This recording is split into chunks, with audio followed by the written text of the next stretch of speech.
আমার বোন স্কুলে এসেছিল 10টার সময়। আর গতকালকে যে সুস্থ স্বাভাবিক একবার নর্মাল হেঁটে এসেছিল, যে তারপর ছুটি হয়েছে যখন, যে শুনলাম যে রাস্তায় পড়ে গেছে। স্কুলে কর্তৃপক্ষকে বলা হয়েছিল যে আমার শরীর খারাপ করছে, আমি বাড়ি যাবো, তাও তাকে ছাড়া হয়নি। যে রাস্তায় এই অঘটনটা ঘটে গেছে। আপনারা কি শুনলেন? আমরা শুনলাম যে ওর বান্ধবীদেরকে বলেছিল যে স্কুলে আমাদের শরীর খারাপ করছে, মাস্টারকে বলার জন্য তা বলেনি। মাস্টাররা নিজেরা আপন এতে বসেছে, এসিতে। মানে শিক্ষকরা কোনো ভূমিকা নেই? না, শিক্ষকরা কিছু করেনি। তারপরে আপনারা কি করলেন আপনার বোনকে? আমরা নিয়ে তারপরে হসপিটাল গেছি। হসপিটাল তখন বেলডাঙ্গা থেকে বহরমপুরে ট্রান্সফার করেছে। বহরমপুরে গিয়ে ওখানে মৃত্যু তাই ঘোষণা করেছে। ডাক্তাররা বলেছে মারা গেছে? হ্যাঁ, মারা গেছে। বেলডাঙ্গা হাসপাতালে? কোন হাসপাতালে নিয়ে গেছে? বেলডাঙ্গা পুরাতন হাসপাতাল। ওখান থেকে বহরমপুর ট্রান্সফার করে? বহরমপুর ট্রান্সফার করেছে। বলেনি? না, ওখানে কিছু বলেনি, বলছে খুবই সিরিয়াস কেস, বহরমপুর নিয়ে যেতে। এই যে এটা হয়েছে কি জন্য, এই যে হলো সুস্থ তোমার বোন এলো বাড়িতে, তারপরে যে মারা গেল, এটা কাদের গাফিলতি? এটা স্কুল কর্তৃপক্ষের গাফিলতি। স্কুলে কাকে বলেছিল যে ছুটি দেওয়ার জন্য? স্কুলে মনিটর থাকে, যেগুলো ক্লাসে 12 বছরের মেয়ে, ও তো যে থাকবে কর্তৃপক্ষ, সে তো 12 বছরের, সে কি করে করবে? ওখানে একটা মাস্টারের থাকা দরকার ছিল, যে কার সুবিধা অসুবিধা হচ্ছে এই গরমে, মানুষের শরীর তো সবসময় ঠিক থাকে না, সেটা ওরা দেখেনি। গাফিলতির মধ্যে এটা হয়েছে। যে তোমার যে বোনের বান্ধবী কি বলেছে?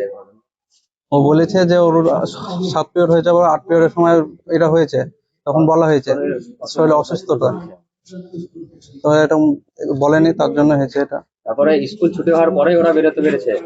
হ্যাঁ, স্কুল ছুটি হয়েছে তারপরে বেরিয়েছে। তার আগে কোনোভাবে না, তার আগে বেরোতে দেয়নি, যখন ক্লাস হয়নি যখন, তাহলে ছুটি দিয়ে দেওয়া দরকার ছিল।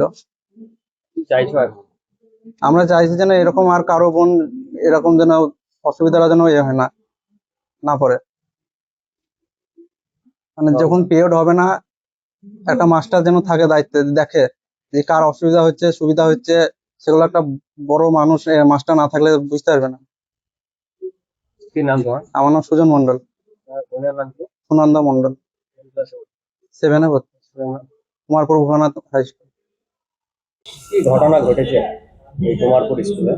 কালকে তখন বিকাল 4টে বাজে, 4:30 সময় মেয়েটা যখন স্কুল থেকে বেরিয়ে যায়, খুব অসুস্থ হয়ে স্কুলের মানে পিছনের যে ঢালাই রাস্তা আছে, ঢালাই রাস্তাতে পড়ে যাওয়ার পরেই সঙ্গে সঙ্গে সেন্সলেস, ওকে সঙ্গে সঙ্গে হসপিটাল পাঠানো হয়।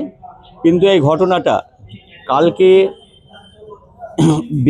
বিকালের দিকে, মানে 4টের পর থেকে লাস্ট পিরিয়ড কোনো হয়নি, বাধ্যতামূলক মেয়েগুলোকে এই গরমের মধ্যে বসিয়ে রাখা হয়েছিল। সেই সময় কোনো টিচার্স ক্লাসে ছিল না, এবং মনিটরদের ক্লাসে টিচার্সরা ঠিকমতো যায় না যাওয়ার জন্য এখানে মনিটর তৈরি করা হয়। সেই মনিটরদেরকে যথেষ্ট পরিমাণে একটা সাহস দেওয়া হয়, তারা যেন ছাত্রছাত্রীদেরকে কন্ট্রোলে রাখে। সেই মনিটর একে অতিরিক্ত চাপ সৃষ্টি করে কোনো টিচার্সের কাছে না যেতে দেওয়ার ফলেই কালকের ঘটনাটা। ছুটি চেয়েছিল, কিন্তু বারে ও বলেছিল শরীর অসুস্থ, বাড়ি যাবে, গরমে থাকতে পারছে না, কিন্তু একে বাড়ি যেতে দেওয়া হয়নি, এবং এর বাড়িতে কোনো খবর দেওয়া হয়নি। তারপর যখন আমরা জানতে পারলাম, স্কুলে ওই সময় হেড স্যারও ছিলেন না, উনি চলে গিয়েছিলেন, এবং সেই দায়িত্ব অন্য কাউকে দিয়ে যাননি। আর এখানে কি গতকালকে তাহলে কখন অসুস্থ বোধ করছিল? বেলা 4টে থেকে। আর স্কুল ছুটি হয় 4:30। কোনো ক্লাসই হয়নি। আর এটা শুধু এরকম এই স্কুলে হতেই থাকে। স্কুল থেকে যখন কি একা বেরিয়ে যায় নাকি? না, ওর সঙ্গে ওরই এক বান্ধবী ছিল। তারপর কি হলো? বাইরে গিয়ে অজ্ঞান হয়ে পড়ে যায়। তখন আমরা মানে প্রতিবেশীরা ওকে সঙ্গে সঙ্গে ওকে জল দিয়ে ওকে মানে সুস্থ করার চেষ্টা করে ওকে আমরা হাসপাতালে পাঠাই। না, হাসপাতাল বেলডাঙ্গা রুরাল হাসপাতালে পাঠানো হয়, গ্রামীণ হাসপাতাল। ওখান থেকে বহরমপুর হসপিটালে ট্রান্সফার করা হয়, ওখানে মারা যায়। ডাক্তার হ্যাঁ, ডাক্তার তখন মনে করছেন এটা পুরো মানে টিচার্সদের গাফিলতি।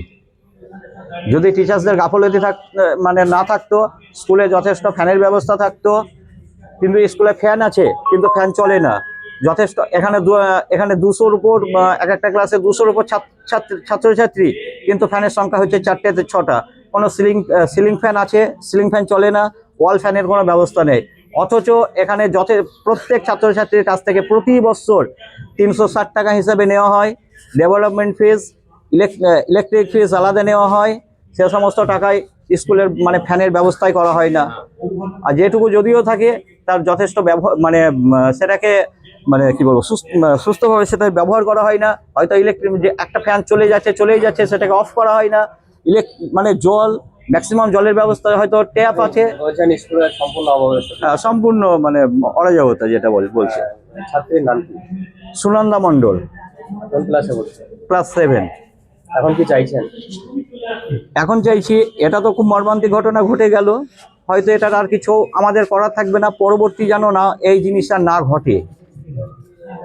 স্কুলে প্রচুর সম্পত্তি বিক্রি হয়েছে, সে সমস্ত টাকা দিয়েও স্কুলের শিক্ষকদের কোনো ভূমিকা ছিল গতকালের ঘটনায়? শিক্ষকদের গাফলতিতেই এই ঘটনাটা ঘটেছে। মানে কোনো ভূমিকা না, দেখতে পান না, স্কুলের গাফিলতিতেই ঘটনাটা ঘটেছে। আপনার নাম? তরুণকান্তি প্রামাণিক। আপনার কি কোনো হয়? না, আমার না, আমার প্রতিবেশী।